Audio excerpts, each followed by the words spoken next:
সামনের দিকে যদি ঝুঁকে নিজের পা টাচ করতে হয়, তার জন্য কি কোমরে ব্যথা লাগছিল? প্রচন্ড ব্যথা হয়। আমি যখন কোনো কাজ নিচু হয়ে বেন্ড করে করি তখন আমার এই গোটা কোমরের যে মিডল পোর্শন এবং যে মানে আমরা বেল্ট পরি, বেল্ট এরিয়াতে পুরো মানে পিন ফোটার মতো বা ছুরি বেঁধার মতো প্রচন্ড ব্যথা হয়। আর তার সঙ্গে সঙ্গে শুয়ে পাশ ফিরতে বা উঠে বসতে, সেগুলো আমি বিগত 3-4 বছর ধরে ভালো করে ঘুমাতেই পারি না।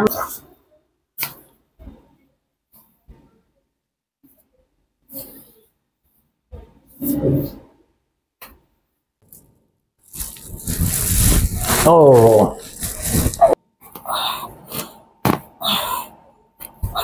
হালকা হাত দুটো সামনে যাবে, ইয়েস, গায়ের উপর শুয়ে পড়ে।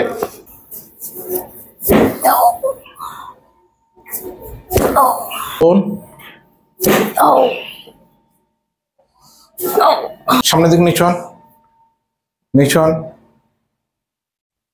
লাগছে? অনেক কম। অনেক কম? হ্যাঁ। এই জায়গাটায় যে সবসময় পিন ফোটার মতো লাগছিল, না আর ফিল হচ্ছে না। আর ফিল হচ্ছে না? না। বেটার? পা হতে পারছেন? একদম। Good good.